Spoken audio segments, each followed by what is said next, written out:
प्रिय छात्रों, आज जो हमारा टॉपिक पर वर्णन होने जा रहा है वो सोशलॉजिस्ट में, समाजशास्त्री में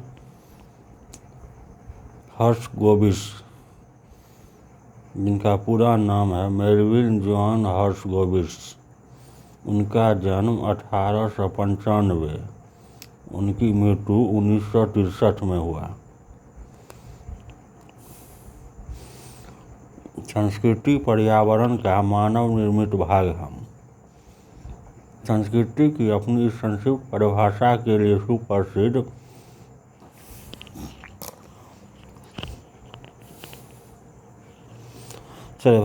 लिए सुप्रसिद्ध अमेरिकी आर्थिक मानवशास्त्री मेलविन जॉन हर्शगोविट्ज़ विशेषतः अमेरिकी संस्कृति में अफ्रीकी तत्वों के सुरक्षित बनाए रखने तथा आर्थिक मानवशास्त्र संबंधी अपने शोध लेखनों के लिए जाने जाते हैं।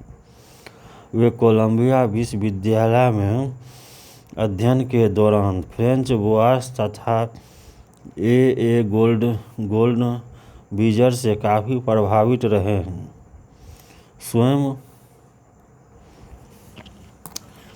स्वयं हर्शगोविट्ज़ ने नॉर्थ वेस्टर्न विश्वविद्यालय में अध्यापन किया है।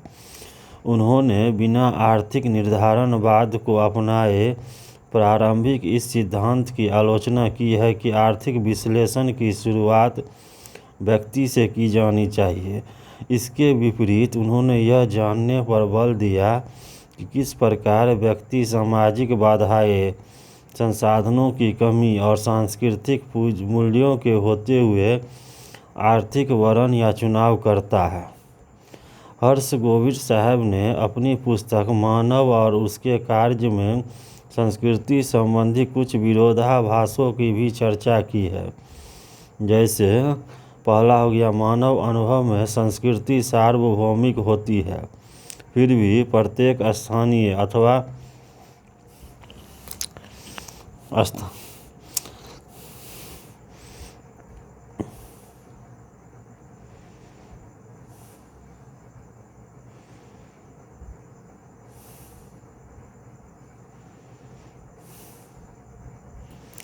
स्वयं हर्शगोविट्ज़ ने नॉर्थ वेस्टर्न विश्वविद्यालय में अध्यापन किया है। उन्होंने बिना आर्थिक निर्धारणवाद को अपनाए प्रारंभिक इस सिद्धांत की आलोचना की है कि आर्थिक विश्लेषण की शुरुआत व्यक्ति से की जानी चाहिए। इसके विपरीत उन्होंने यह जानने पर बल दिया किस प्रकार व्यक्ति सामाजिक बाधाएं, संसाधनों की कमी और सांस्कृतिक मूल्यों के होते हुए आर्थिक वर्ण या चुनाव करता है। हर्शगोविट्ज़ साहब ने अपनी पुस्तक मानव और उसके कार्य में संस्कृति संबंधी कुछ विरोधाभासों की भी चर्चा की है। जैसे पहला हो गया, मानव अनुभव में संस्कृति सार्वभौमिक होती है, फिर भी प्रत्येक स्थानीय अथवा प्रादेशिक संस्कृति की अभिव्यक्ति अपने आप में अनूठी होती है। दूसरा हो गया, संस्कृति अस्थायी होती है, फिर भी इसमें गतिशीलता होती है। संस्कृति अस्थायी होती है और फिर भी इसमें गतिशीलता होती है और यह निरंतर और नियत परिवर्तन को अभिव्यक्त करती है। तीसरा, संस्कृति हमारे जीवन को तुष्टि प्रदान करती है और हमारे जीवन की शैली को अधिकांश रूप में निर्धारित करती है, तथापि यह बिरले ही चेतन विचारों का अतिक्रमण करती है। हर्शगोविट्ज़ साहब ने समाजीकरण और सह-संस्कृतीकरण एनकल्चरेशन की प्रक्रियाओं में महत्वपूर्ण अंतर प्रदर्शित करते हुए लिखा है कि सह-संस्कृतीकरण एक ऐसी प्रक्रिया है जिसकी दो क्रमिक अवस्थाएं होती है। पहली बाल्यकाल में अचेतन स्तर पर चलती है, जो संस्कृति को स्थिरता प्रदान करती है।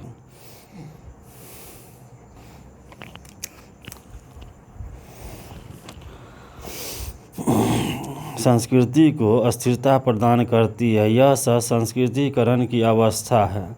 दूसरी अवस्था चेतन स्तर पर चलती है, जिसमें पुनर्समायोजन और परिवर्तन होता है। इस अवस्था में औपचारिक शिक्षा का अधिक महत्व होता है। यह दूसरी अवस्था समाजीकरण को इंगित करती है। प्रमुख कृतियाँ हो गया the American negro 1928, life in a habitation valley 1937, the myth of the negro past 1941, Trinidad village with इस Herskovits 1947, man and his work 1948, economy anthropology study in cooperative economics 1952, cultural relativism 1972, cultural relativism 1972। Thomas हस साहब। Thomas हस साहब का जन्म 1588 या उनकी मृत्यु 1679 में हुआ। पूर्वोत्तरकालीन अंग्रेज दार्शनिक और सामाजिक सिद्धांतकार थॉमस हॉब्स साहब ने मुख्यतः राजनीतिक दर्शन के क्षेत्र में लेखन कार्य किया है। वे सामाजिक विज्ञानों में प्राकृत उपागम नेचुरलिस्टिक अप्रोच के प्रयोग करने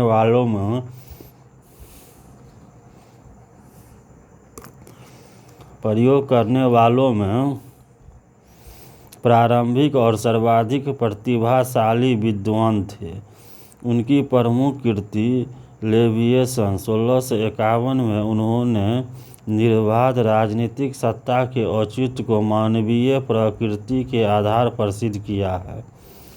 उन्होंने कहा कि मानव स्वभाव से स्वार्थी और निर्मम प्राणी है, अतः प्राकृत दशा राजविहीन स्थिति में अधिकांश मनुष्य अपने व्यक्तिगत हितों और स्वार्थों की पूर्ति में लगे रहते हैं।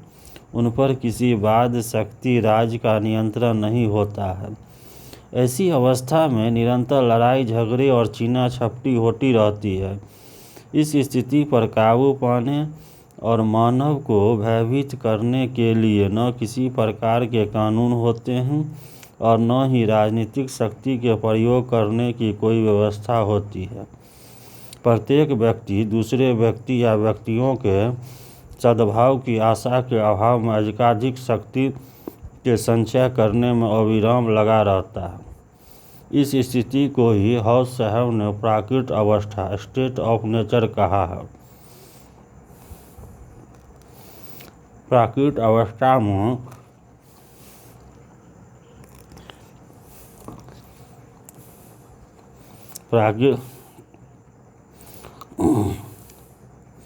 इस स्थिति में पर काबू पाने और मानव को भयभीत करने के लिए न किसी प्रकार के कानून होते हैं और न ही राजनीतिक शक्ति के प्रयोग करने की कोई व्यवस्था होती है। प्रत्येक व्यक्ति दूसरे व्यक्ति या व्यक्तियों के सद्भाव की आशा के अभाव में अधिकाधिक शक्ति के संचय करने में अविराम लगा रहता है। इस स्थिति को ही हॉब्स साहब ने प्राकृत अवस्था स्टेट ऑफ नेचर कहा है। प्राकृत अवस्था में प्रत्येक व्यक्ति सुरक्षा की चाह के कारण अनंत उत्पीड़न, बेमनस्ता और अस्थिरता की एक ऐसी स्थिति में फंस जाता है जिसे हॉब्स साहब ने एकांकी, निकृष्ट, अप्रिय, पाशविक और क्षणभंगुर कहा है। किंतु हॉब्स साहब आगे कहते हैं कि मानव के पास तार्किकता और दूरदर्शिता होती है, अतः वे सोचने समझने में समर्थ होते हैं। उनकी सुरक्षा की गारंटी तब अधिक होगी जब वे स्वैच्छिक रूप से किसी व्यक्ति अथवा समूह को अपनी व्यक्तिगत शक्तियां दे दे। इस व्यक्ति अथवा समूह को सभी व्यक्तियों पर सर्वसत्ताधिकार प्राप्त होंगे। यह विचार ही हॉब्स साहब के सामाजिक अनुबंध के सिद्धांत का आधार है। जनसाधारण की इच्छा और जनसाधारण की हित साधना ने ही सामाजिक अनुबंध के विचार को जन्म दिया है, जिसकी अभिव्यक्ति इस राज्य या नागरिक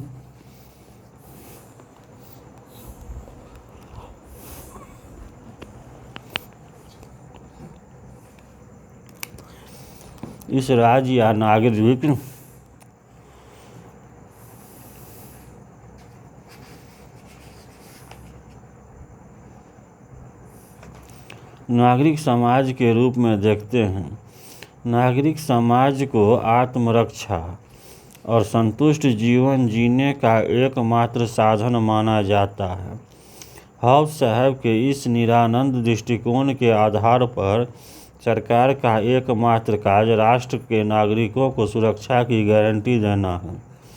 मानवीय प्रकृति संबंधी हॉब्स के विचार पूर्णतः यांत्रिक विज्ञान के सिद्धांत पर आधारित है, जो उन्होंने प्रसिद्ध वैज्ञानिक गैलीलियो से सीखे थे। गैलीलियो के अनुसार गति मोशन सभी वस्तुओं की मूल प्रकृति है, चाहे वे सजीव हो या निर्जीव। इस मान्यता को स्वीकार करते हुए हॉब्स साहब ने कहा कि मानव निरंतर सक्रिय रहने वाला प्राणी है। व्यक्ति अपने आप में इच्छाओं का एक समुच्चय पुंज है जो निरंतर गतिमान रहता है।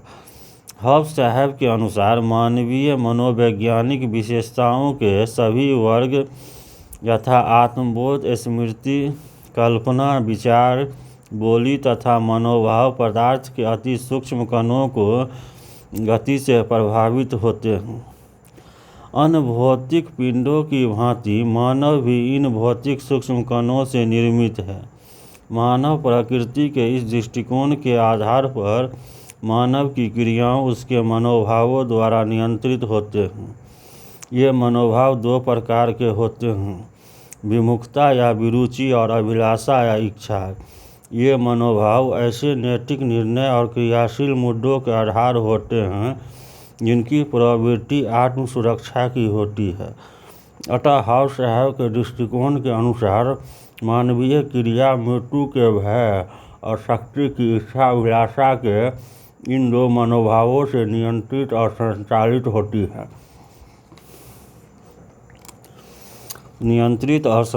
होती है। हॉब्स के विचार उसके समय के राजतंत्रवादियों और संसद सदस्य दोनों के समान रूप से स्वीकार रहे हैं।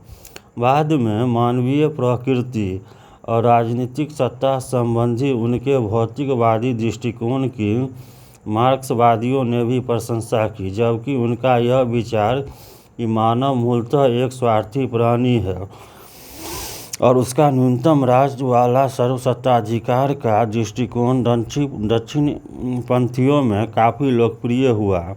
उनकी प्रमुख कृतियां हैं लेविथान, जो 1691 में आया।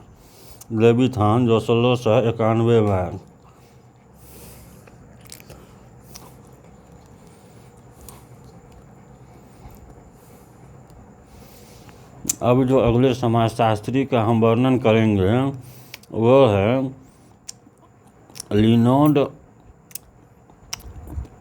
Leonard टिनाले Hobhouse.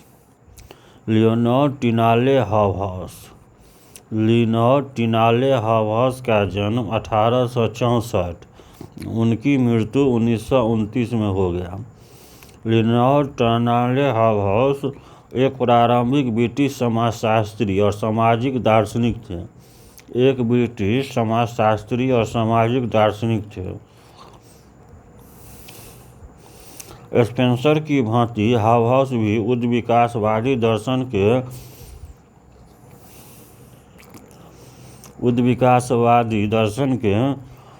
समर्थक विद्वान थे। उनका समस्त लेखन उद्विकासवादी सिद्धांत के रंग में रंगा हुआ है।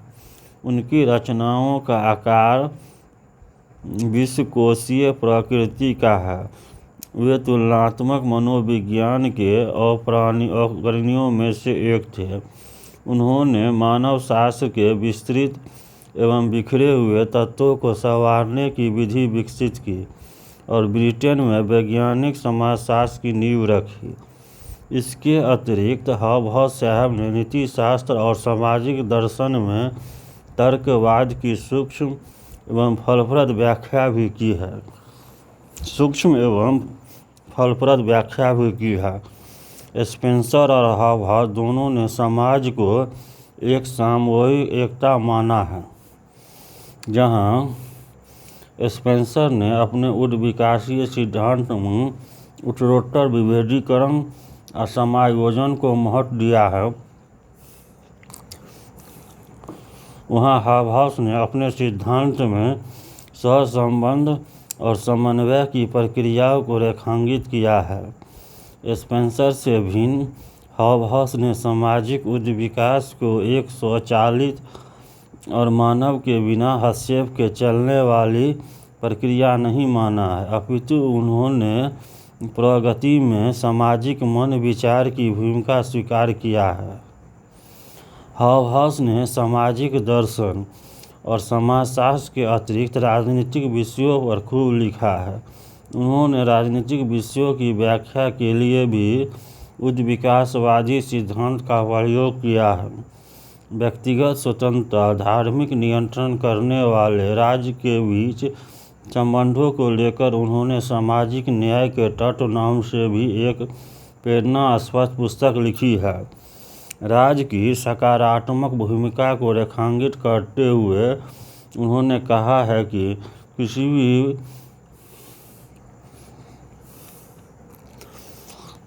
भी राज्य को सार्वजनिक कल्याण कार्यों को करते समय व्यक्तिगत स्वतंत्रता की रक्षा का भी ध्यान रखना चाहिए।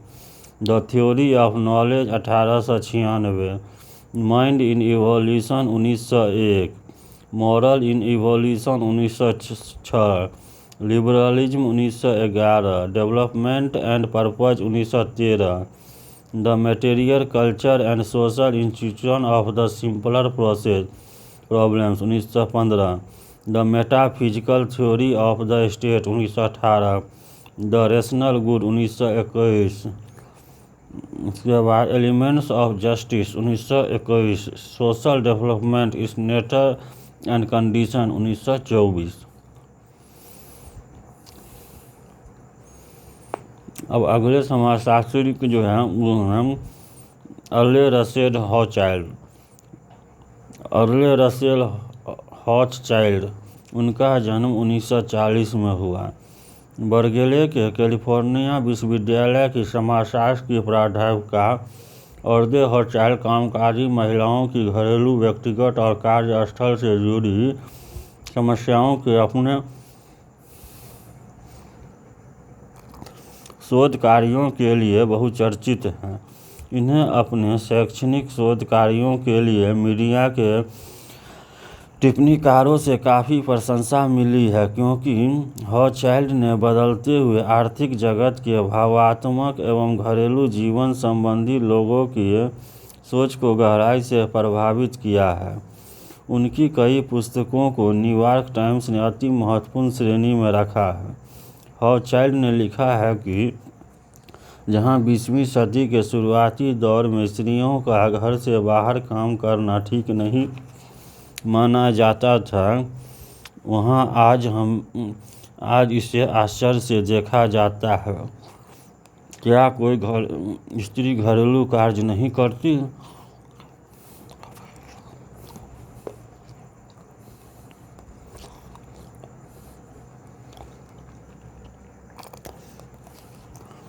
आजकल सामान्यतः व्यक्ति महिलाओं सहित उन कार्यों में अधिक समय व्यतीत करते हैं जिन्हें वे सर्वाधिक महत्वपूर्ण मानते हैं तथा जिनके लिए उन्हें समाज में अधिक महत्व सम्मान मिलता है। यही कारण है कि अब व्यक्ति निजी सामाजिक संबंधों के लिए कम से कम समय देने लगे हैं। हॉचचाइल्ड ने अपनी एक प्रारंभिक पुस्तक द्वितीय पारी 1989 में अपनी शोध के आधार पर ऐसे साक्ष्य प्रस्तुत किए हैं कि सामान्य जन धारणा के विपरीत कामकाजी महिला के घर के कार्य द्वितीय पारी में किया गया कार्य में अपनी प्रथम पारी में अर्थात कार्यस्थल पर किए गए कार्य से कोई कमी नहीं आती है। आज भी कामकाजी महिलाओं को घर से बाहर पूर्णकालिक काम करने के बाद घरेलू कार्य का भी अधिकांश हिस्सा निपटना पड़ता है। अपनी एक अन्य पुस्तक समयावत कामकाजी स्त्रियाँ 1997 में उन्होंने यह स्पष्ट किया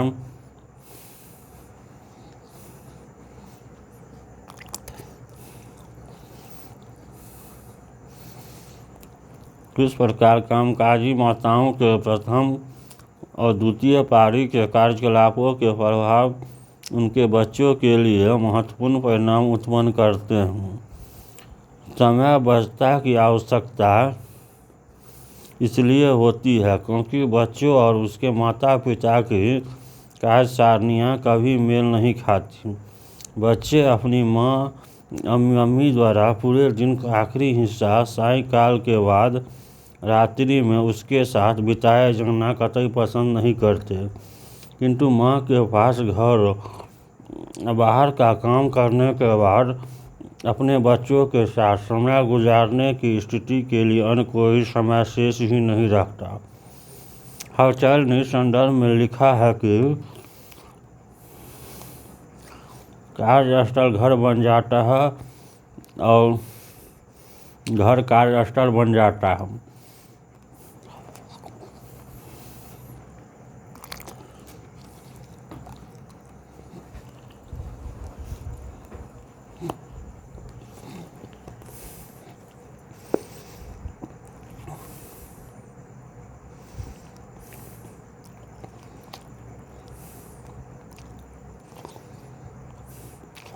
हलचल ने इस संदर्भ में लिखा है कि कार्यस्थल घर बन जाता है और घर कार्यस्थल बन जाता है।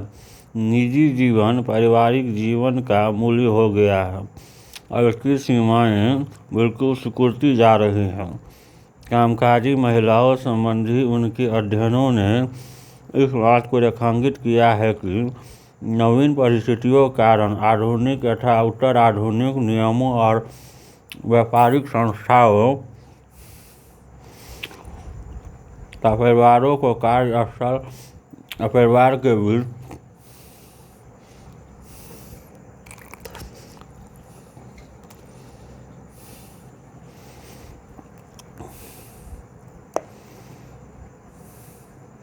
सामाजिक समय के नियोजन करने और तालमेल बिठाने के लिए सोच विचार करना चाहिए। संक्षेप में अर्ले रसल हॉचैल्ड के लेखन के केंद्र में मुख्यतः यह प्रश्न रहे हैं: भावनात्मक श्रम क्या है? हम उस समय क्या करते हैं जब हम भावना पर अंकुश लगाते हैं, और सार्वजनिक एवं निजी जीवन में इसका हमें क्या मूल्य चुकाना पड़ता है तथा इसके क्या लाभ हैं। हॉचैल्ड कई वर्षों से मानवीय भावना और भावात्मक श्रम के लैंगिक आधार पर विभाजन के व्यापारीकरण पर कार्य कर रहे हैं। The managed heart commercialisation of human feeling 1983, the school shift working present and the revolution at home 1989, the time bind when work becomes home and home becomes work 1997। ये पुस्तकें हैं अर्ले रसेल हॉचैल्ड साहब का।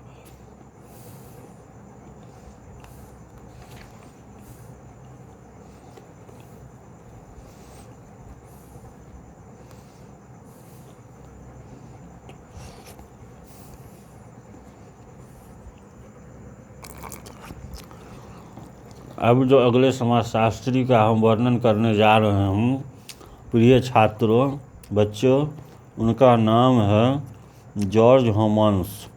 उनको गोर्ग हॉमन्स भी कहा जाता है। तो अभी किसी एग्ज़ाम में गोर्ग रहे या जॉर्ज रहे, दोनों जब ये हॉमन्स लगा रहे तो गोर्ग हॉमन्स या जॉर्ज हॉमन्स कहे, दोनों बात बराबर है। उनका जन्म 1910, उनकी मृत्यु 1989 में हो गया।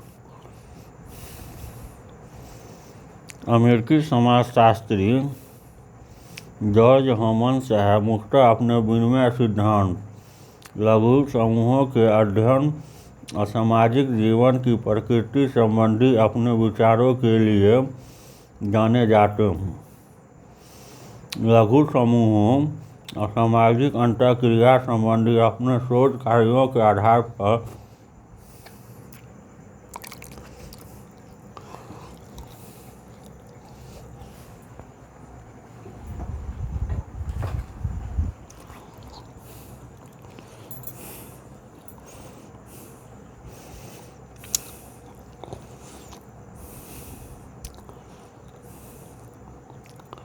लघु सामाजिक अंतःक्रिया संबंधी अपनी शोध कार्यों के आधार पर हमन साहब ने सन 1964 में अपने एक लेख में कहा है कि सभी सामाजिक घटनाओं की व्याख्या सामाजिक संरचनाओं की अपेक्षा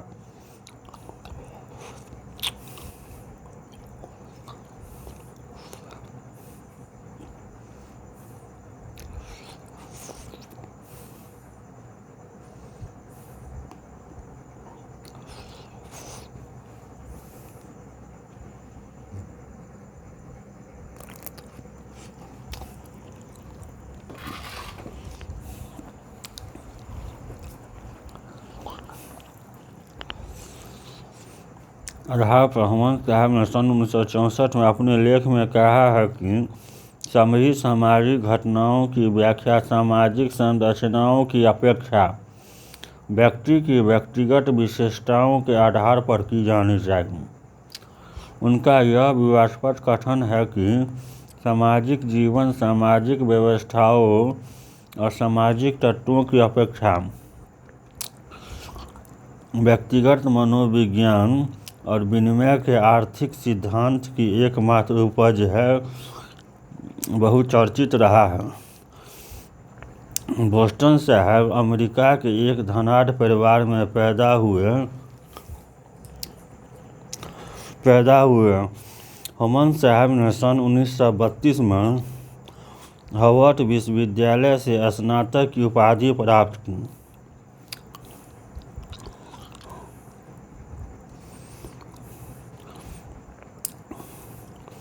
इसी वर्ष उन्होंने शरीर क्रियाशास्त्री एल.जे.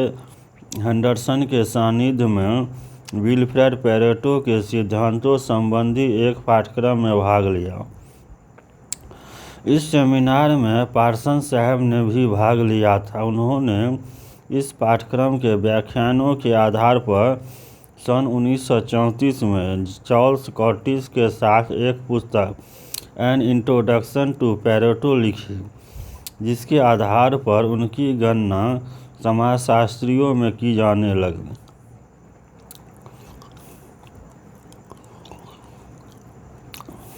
इसके बाद सन 1941 में अंग्रेजों के सामाजिक इतिहास को लेकर 13वीं शताब्दी के अंग्रेज ग्रामवासी नामक पुस्तक लिखी।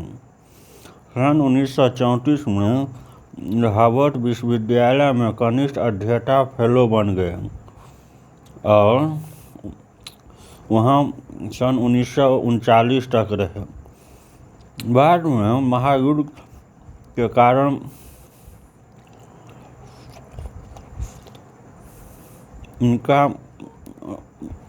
उनका इस संस्थान से संपर्क टूट गया।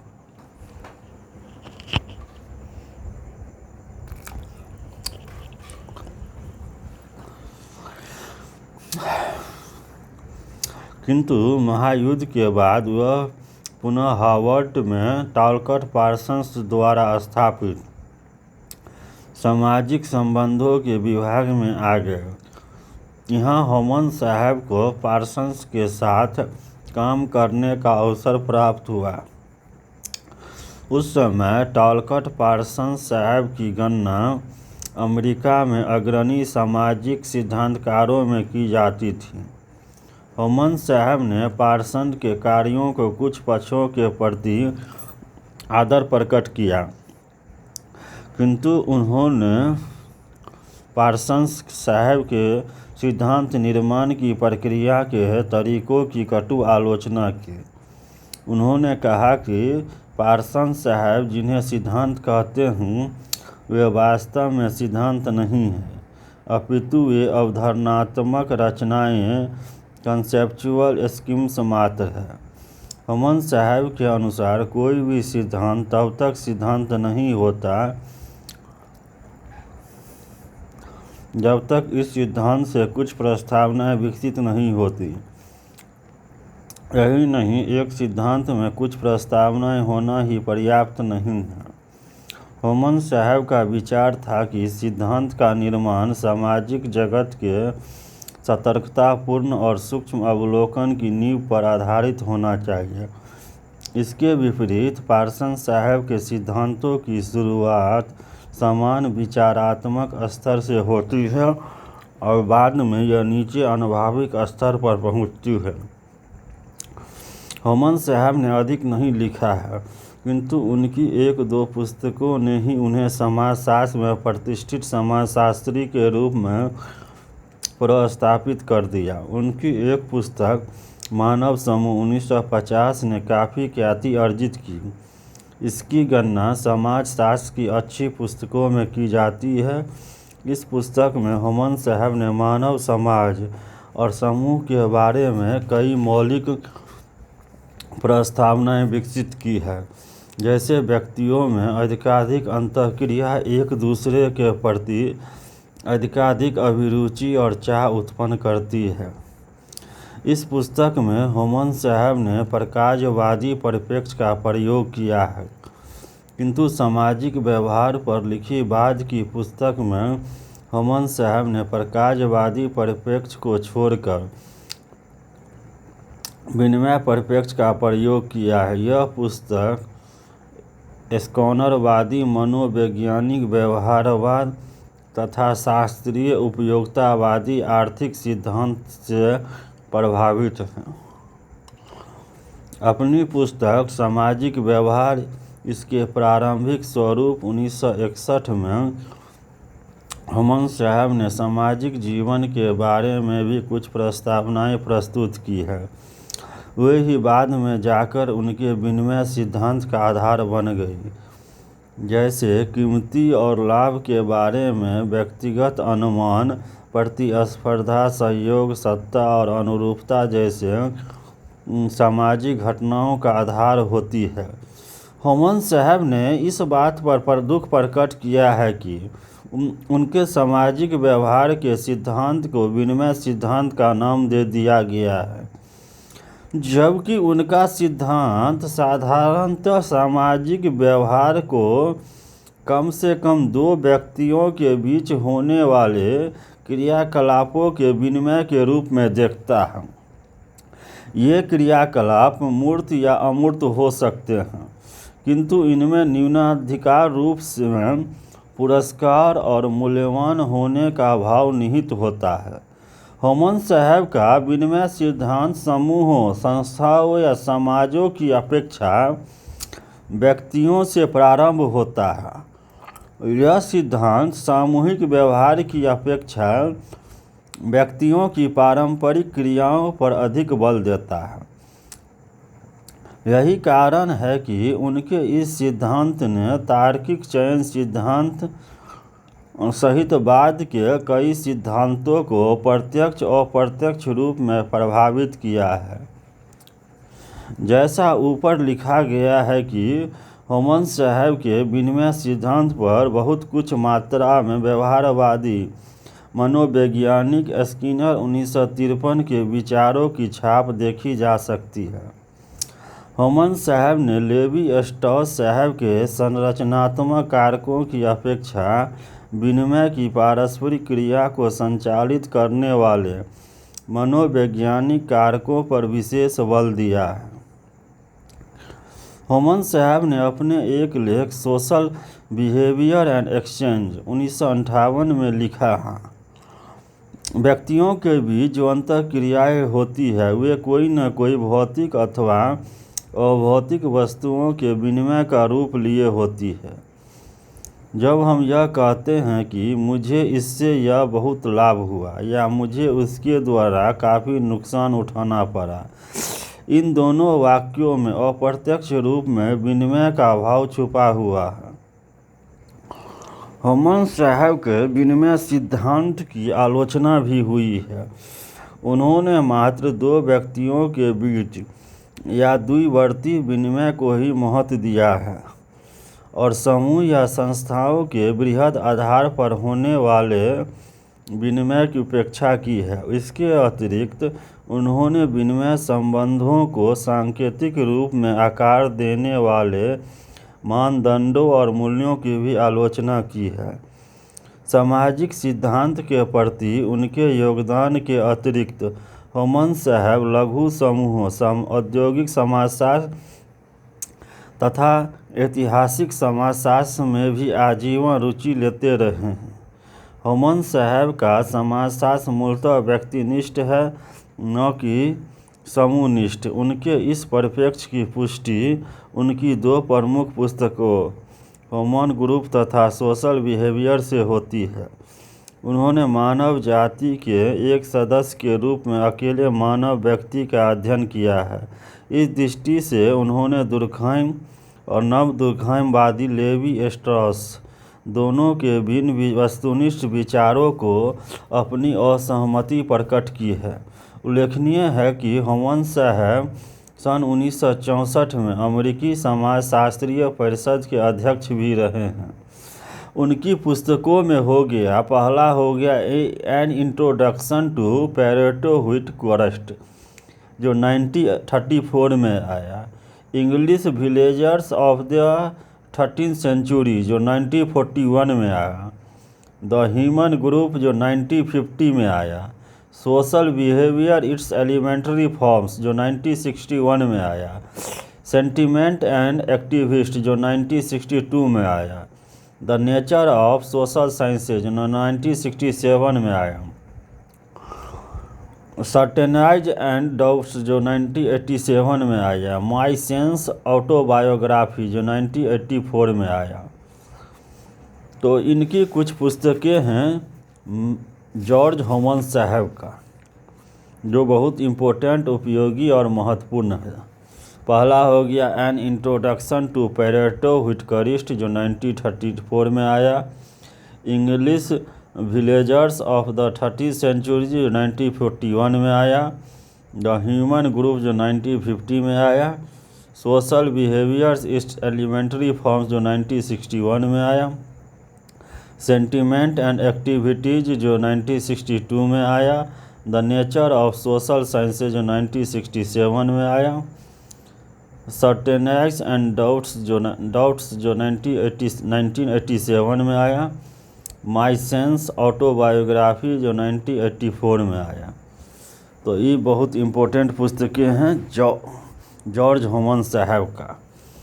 अब जो अगले समाजशास्त्री का हम वर्णन करने जा रहे हैं उनका नाम है मैक्स होखहाइमर साहब। मैक्स होखहाइमर साहब का जन्म 1895 और मृत्यु 1973 में हो गया। 20वीं शताब्दी के जर्मन दार्शनिक एवं सिद्धांतकार मैक्स होखहाइमर साहब आलोचनात्मक सिद्धांत क्रिटिकल थ्योरी के एक प्रमुख प्रवक्ता रहे हैं। वे विश्वविख्यात फ्रैंकफर्ट विश्वविद्यालय के सामाजिक शोध संस्थान के एक प्रभावशाली निदेशक थे। धनवान यहूदी उद्योगपति के पुत्र होखहाइमर साहब ने प्रथम विश्व युद्ध के बाद हाई स्कूल पास की और बाद में फ्रैंकफर्ट विश्वविद्यालय में अनेकों विषयों का अध्ययन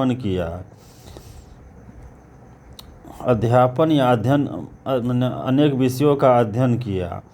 यही उन्होंने कांत साहब के निर्णय की समीक्षा नामक विषय पर शोध ग्रंथ लिखा और सन 1930 में सामाजिक शोध संस्थान के निदेशक बन गए।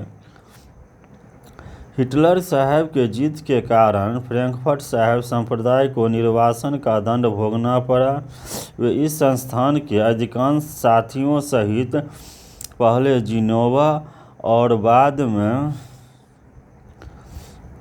अमेरिका में कोलंबिया विश्वविद्यालय चले गए। यहीं पर एरिक फ्रॉम साहब के साथ मिलकर सत्ता और परिवार संबंधी अध्ययन और कई महत्वपूर्ण लेख जैसे यहूदी एवं यूरोप तथा सत्ताधारी राज लिखे, जिनमें उन्होंने उदारवादी पूंजीवाद की जमकर आलोचना की। थियोडोर अडॉर्नो साहब के सहलेखन में उन्होंने ज्ञानोदय की द्वंद्वात्मकता और तर्क का पतन नामक कृतियों की रचना की। इन पुस्तकों में उन्होंने बताया कि मार्क्सवाद पर आधारित प्रगति का ज्ञानोदय के विचार भ्रामक, क्योंकि जनपद समाज मास सोसाइटी का निर्माण हो चुका है जिसमें पूर्व वैचारिक विभाजनों का कठिनतः ही कोई महत्व है। तथा व्यक्ति की स्वतंत्रता सभी वस्तुपरक सामाजिक संबंधों के विरुद्ध है। वस्तुओं के उत्पादन ने व्यक्तियों की अंतर परिवर्तनीय बना दिया है। प्रकृति उपयोगितावादी प्रभुत्व की मात्र एक वस्तु बन गई है। साधक तार्किकता ने नैतिक निर्णय की क्षमता को कम कर दिया है तथा अनुरूपतावाद को लाभोन्मुखी संस्कृति उद्योग से बल मिला है। ये सभी ज्ञानोदय की विचारधारा के परिणाम है, जिसका उद्देश्य वैज्ञानिक सत्यता के नाम पर धार्मिक मतअंतरता पर प्रहार करना है। अपनी पुस्तक डायलेक्टिक्स ऑफ एनलाइटमेंट में बताया है कि किस प्रकार पश्चिम का विमर्श प्रकृति को नियंत्रण में लाने का विमर्श रहा है। मनुष्य को जीना है तो विकास करना है तो प्रकृति मनुष्य के भीतर और बाहर पर पूर्ण नियंत्रण आवश्यक है। ज्ञानोदय काल में निर्मित समस्त ज्ञान विज्ञान इसी उद्देश्य से प्रेरित है। सर्वत्र नियंत्रण यही समग्रतावाद है, निरंकुशतावाद है। हर प्रगति के साथ ही साथ दमन भी चलता है। सन 1949 में फ्रैंकफर्ट संस्थान पुनः जनवनी आ गया। होखाइमर साहब यहाँ सन 1951 से 53 के बीच फ्रैंकफर्ट विश्वविद्यालय में वाइस चांसलर बन गए। कुछ समय के लिए वे अमेरिकी में शिकागो विश्वविद्यालय में अतिथि प्रोफेसर भी रहे। यहाँ होखाइमर और अटार्नो ने मिलकर समाजशास्त्र को फ्रैंकफर्ट का योगदान 1955 नामक पत्रिका के प्रकाशन की शुरुआत की। होखाइमर साहब ने दार्शनिक आदर्शवाद और मार्क्सवाद दोनों को त्याग दिया। यही नहीं, उन्होंने सांस्कृतिक एवं राजनीतिक उदारवादता की संभावना का भी प्रतिकार किया है। मुक्ति या उद्धार के विकल्प के विचार को जीवित रखने के लिए उन्होंने धर्म का सुझाव दिया। होखाइमर साहब ने ओल्ड टेस्टामेंट का उदाहरण देते हुए कहा कि जिस प्रकार ईश्वर का चित्रण करना निषिद्ध है, उसी प्रकार यह स्वीकार करना आवश्यक है कि हम सत्य या शुभ को नहीं जान सकते। सुख हमेशा अपूर्ण होता है। होखाइमर साहब के आलोचनात्मक सिद्धांत की आधारभूत मान्यता यह है कि आधुनिक सभ्यता मूलतः रोगग्रस्त बीमार है। इसके उपचार के लिए सिद्धांत और व्यवहार दोनों ही स्तरों पर कायाकल्प की आवश्यकता है। उन्होंने कहा कि सभी सिद्धांत अधूरे और एकपक्षीय हैं। इस दृष्टि से मार्क्सवाद कोई भी यथावत स्वीकार नहीं किया जा सकता, क्योंकि उसका ऐतिहासिक भौतिकवाद का सिद्धांत भी निर्धारणवादी है। होखाइमर साहब के अनुसार ऐसी अवश्यभावी सर्वहारा क्रांति का विचार जो अलगाव और शोषण का अंत कर देगा, एक शांतिपूर्ण विचार है। मार्क्स ने इतिहास की भौतिक शक्तियों को अत्यधिक प्रमुखता दी और सचेतन मानवीय चिंतन की भूमिका की घोर उपेक्षा की है। मुक्ति के बारे में भी मार्क्स की संकल्पना मात्र आर्थिक मुक्ति तक सीमित है, अतः यह अत्यंत संकीर्ण है। होखाइमर के प्रत्यक्षवादी व्याख्याओं पर भी जमकर प्रहार किया है। आलोचनात्मक सिद्धांत का कार्य ज्ञान की सामाजिक उत्पत्ति की खोज करना है ताकि मानव मुक्ति का मार्ग ढूंढा जा सके। उन्होंने सब प्रकार के अनुभववाद और प्रत्यक्षवाद का विरोध किया, क्योंकि ये सिद्धांत घटनाओं को उनके प्रकटवाद रूप में स्वीकार करते हैं और उन्हें यथावत बनाए रखने में सहायक सिद्ध होते हैं।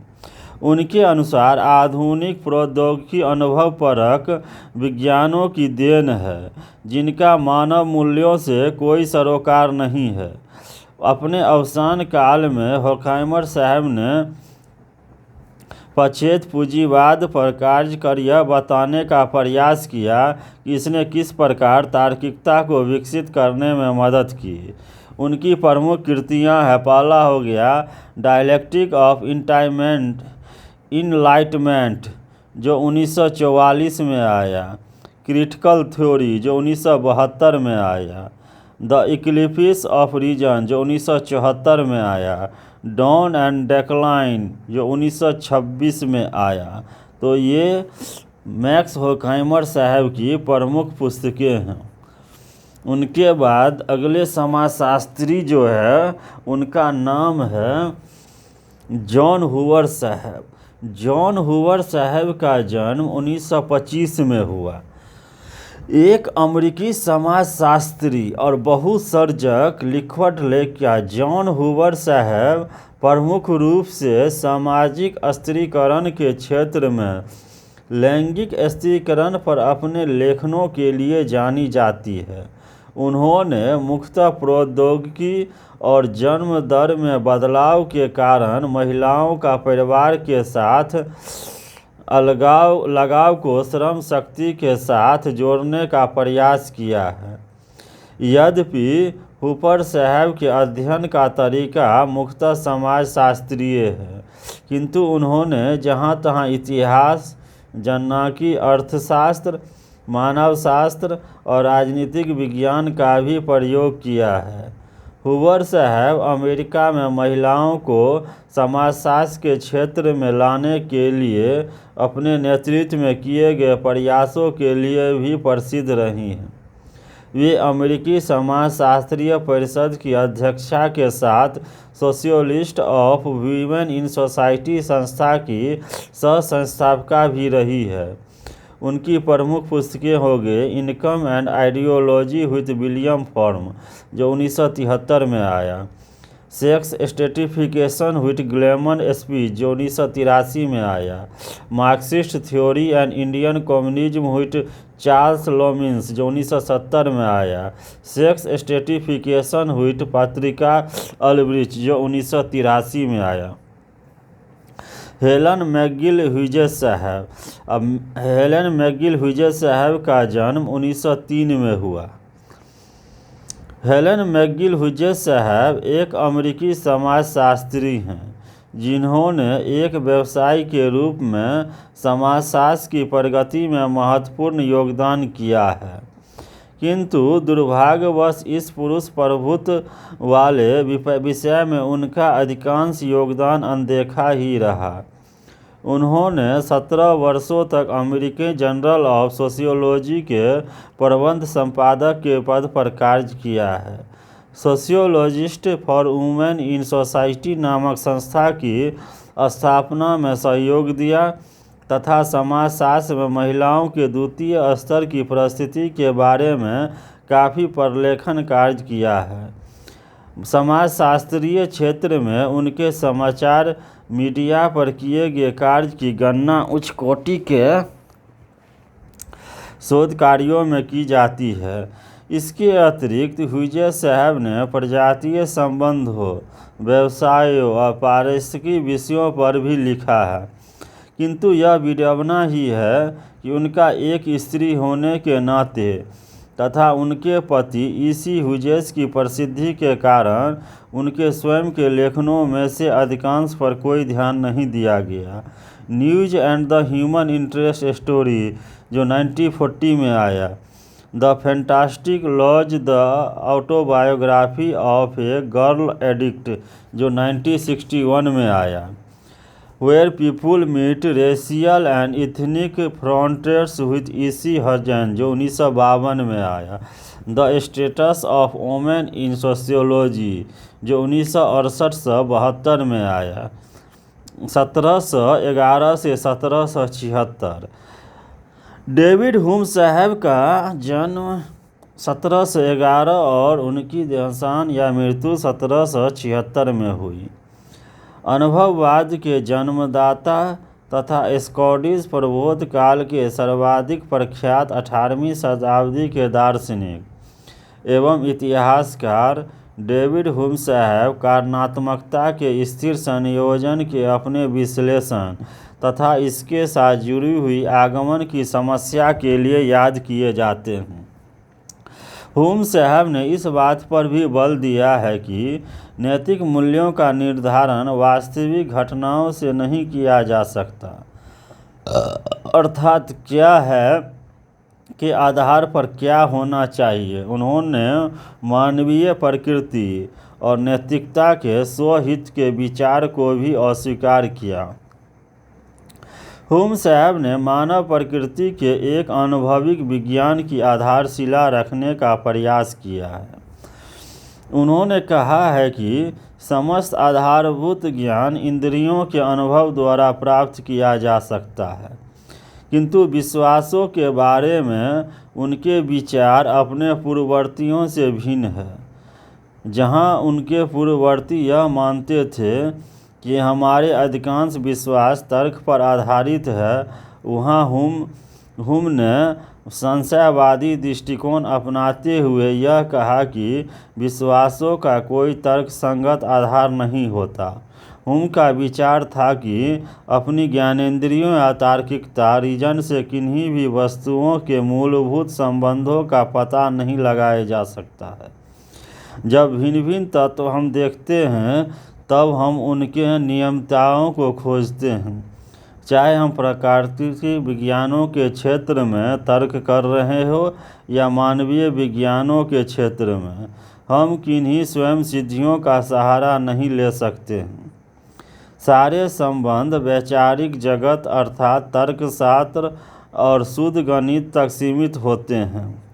केवल इस क्षेत्र में कुछ स्वयं सिद्ध प्रस्तावनाएं होती है जिनके आधार पर हम अपनी सैद्धांतिक प्रणालियों का निर्माण करते हैं। ज्ञानेंद्रियों के अनुभव के आधार पर यह संभव नहीं है। ह्यूम साहब के अनुसार तर्कशास्त्र और गणित के क्षेत्र में तर्क बुद्धि जितनी निश्चितता प्राप्त कर सकती है, संस्कृति और मानव समाज के ज्ञान में वह हमें उतनी निश्चितता प्रदान नहीं कर सकती। उनकी प्रमुख कृतियां हो गई ए ट्रिस्टिक ऑफ ऑन ह्यूमन नेचर, जो 1739 से 40 में आए। एडमंड गुस्ताव हर्शल साहब का जन्म 1859 और उनकी मृत्यु 1938 में हो गया। एडमंड गुस्ताव हर्शल साहब का जन्म 1859 और मृत्यु उनकी 1938 में हो गया। जर्मन दार्शनिक एडमंड गुस्ताव हर्शल साहब को प्रघटना शास्त्रीय दर्शन का जनक पिता माना जाता है। प्रघटना शास्त्रीय समाजशास्त्र और नरजाति पद्धति शास्त्र एथनोमैथोलॉजी के आधुनिक प्रणेताओं और अनुसरणकर्ताओं की जड़ें हर्शल साहब के दार्शनिक लेखनों में गड़ी हुई है। अल्फ्रेड सूज के कार्यों का मुख्य प्रेरणा स्रोत हर्शल का दर्शन ही है, जिसके आधार पर प्रघटना शास्त्रीय समाजशास्त्र फिनोमिनोलॉजिकल सोशियोलॉजी का जन्म हुआ।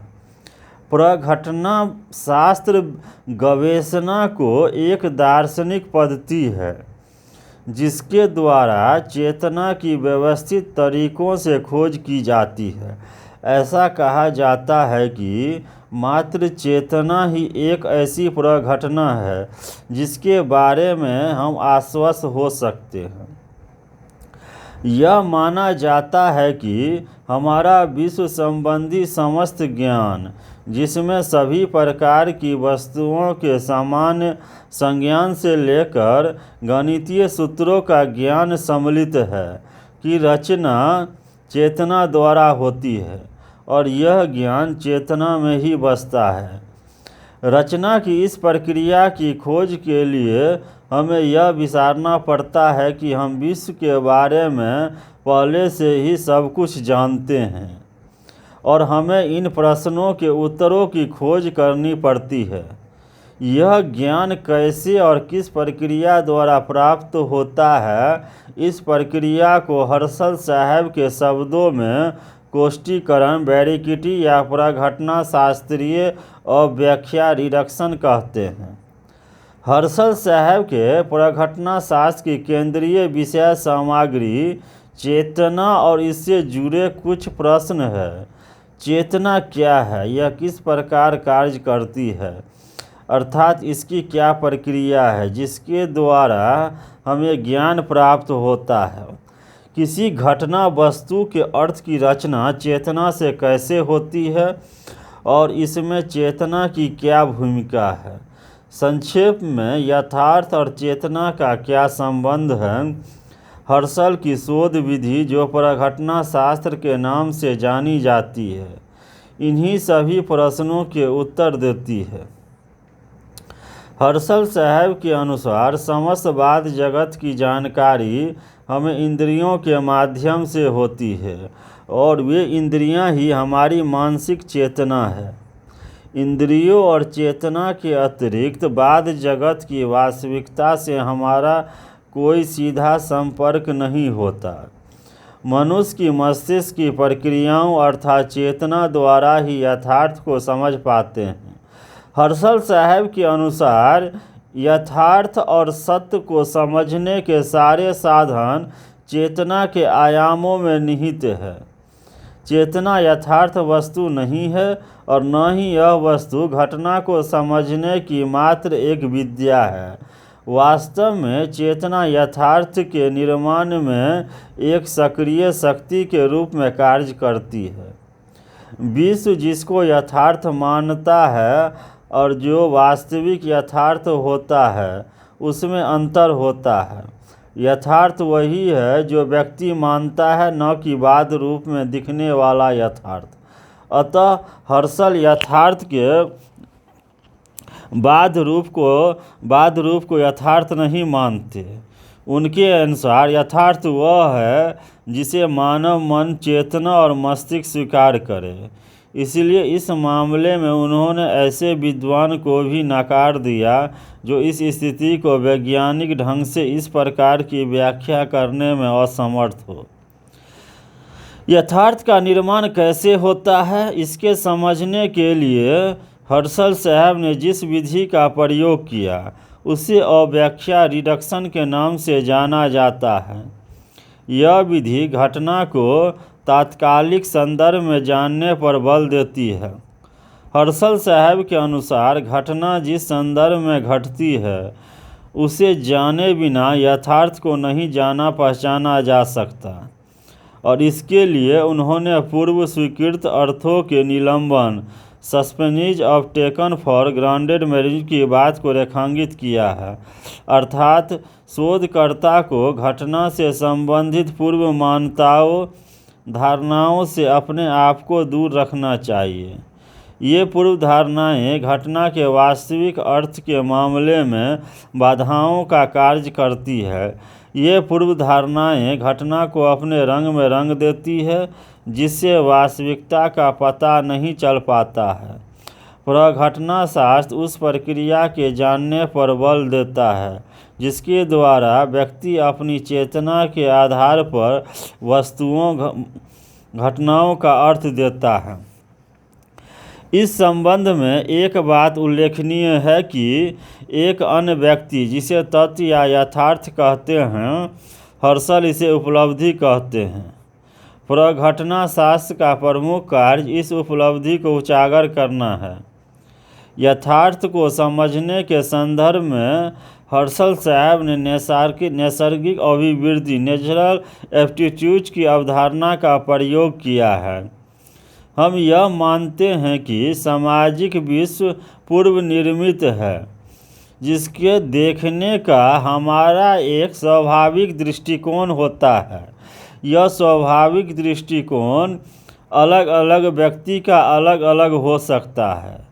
हर्शल साहब ने इसे ही नैसर्गिक अभिवृत्ति कहा है। इस नैसर्गिक अभिवृत्ति में हम विश्व की तथ्यात्मकता के बारे में प्रश्न खड़े नहीं करते, हम इसे यथावत और प्राकृतिक मान लेते हैं।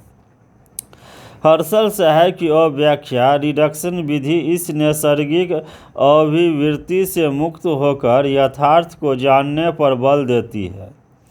हर्शल साहब ने विज्ञान और विज्ञानवाद की कई मान्यताओं को अस्वीकार किया है। विज्ञान चेतना के परे तत्वों की दुनिया की बात करता है।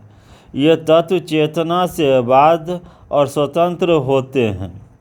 हर्शल साहब ने विज्ञान की इस धारणा को चुनौती दी है। वे कहते हैं कि इस तथ्यात्मक जगत की चेतना द्वारा ही जाना जा सकता है।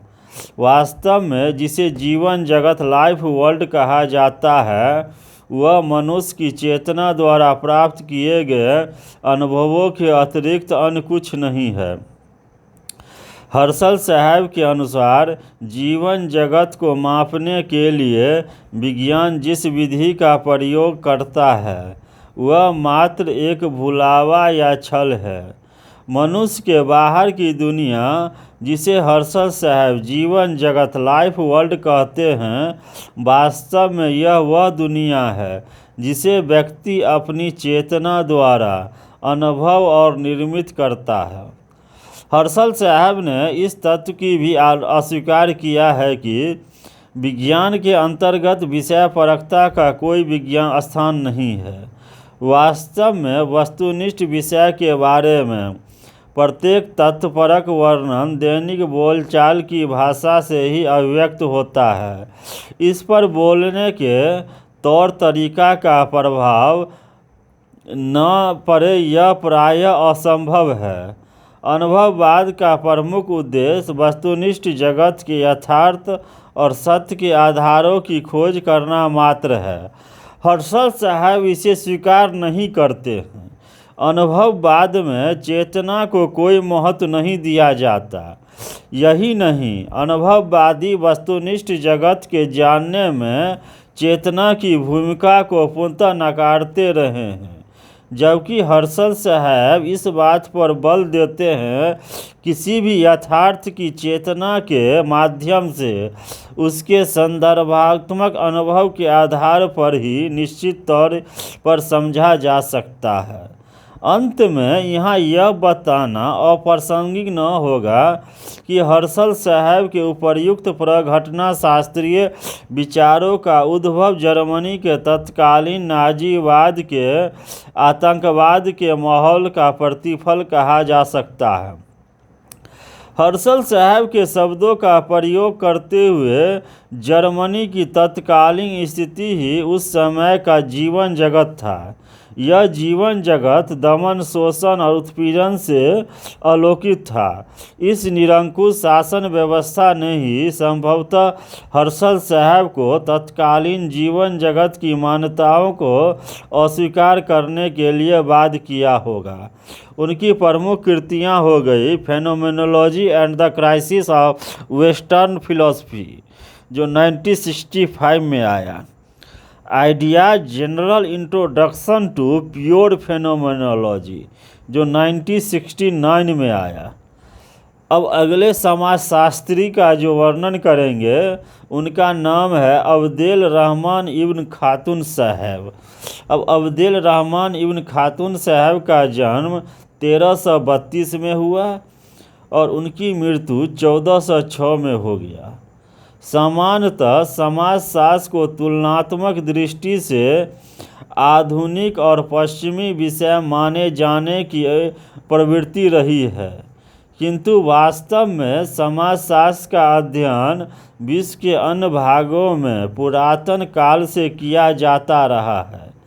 इसका एक अच्छा उदाहरण अब्देल रहमान इब्न खातून नामक विचारक है। खातून साहब का जन्म उत्तरी अफ्रीका के ट्यूनिस शहर में एक शिक्षित परिवार में हुआ था। खातून साहब को मुस्लिम धर्म की पवित्र पुस्तक कुरान के अलावा गणित और इतिहास की शिक्षा दी गई।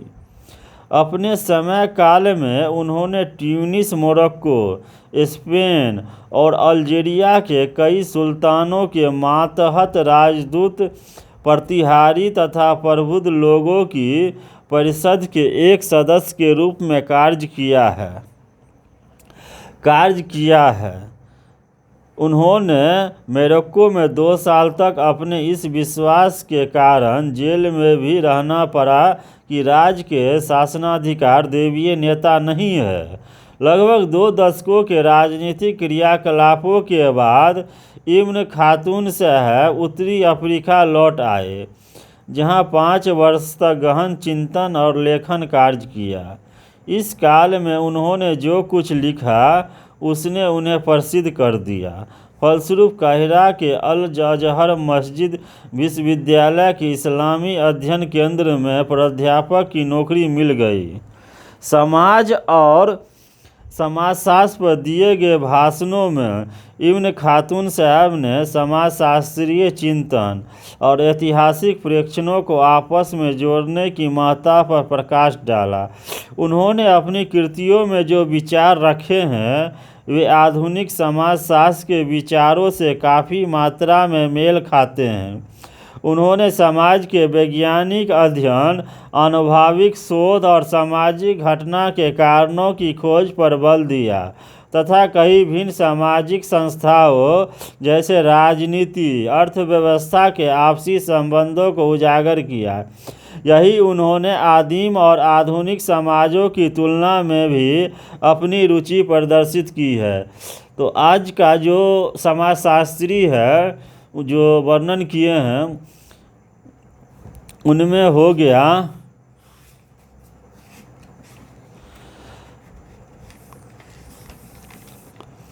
पहला हो गया उनमें हर्षगोविंद साहब, दूसरा हो गया थॉमस हॉब्स साहब, तीसरा हो गया लियोनार्डो हब्स साहब, चौथा हो गया अर्ले रसेल हॉन्जेट साहब, अगला हो गया जॉर्ज होमन्स साहब, उसके बाद हो गया मैक्स होकाइमर साहब, उसके बाद जॉन वीवर साहब, उसके बाद हेलन मैगिल हुइजे साहब, उसके बाद हो गया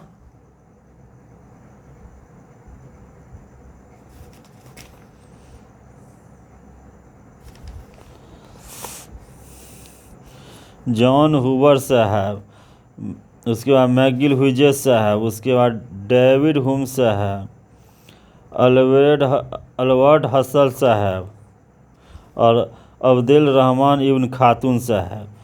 तो इतना समाजशास्त्री जो हैं उनका वर्णन किया गया है और यह प्रत्येक प्रतियोगी परीक्षा समाजशास्त्र से संबंधित जो भी कोई भी एग्ज़ाम हो A to Z एग्ज़ाम, बड़े से बड़े एग्ज़ाम, छोटा से सभी एग्ज़ामों के लिए इम्पोर्टेंट, महत्वपूर्ण और उपयोगी है। कोई भी एग्ज़ाम हो सभी एग्ज़ाम में इन समाजशास्त्री से कुछ न कुछ प्रश्न अवश्य पूछे जाते हैं। जय समाजशास्त्र, जय समाजशास्त्र, जय सोशियोलॉजी, जय सोशियोलॉजी, जय भारत, जय हिंद, जय भारत, जय हिंद।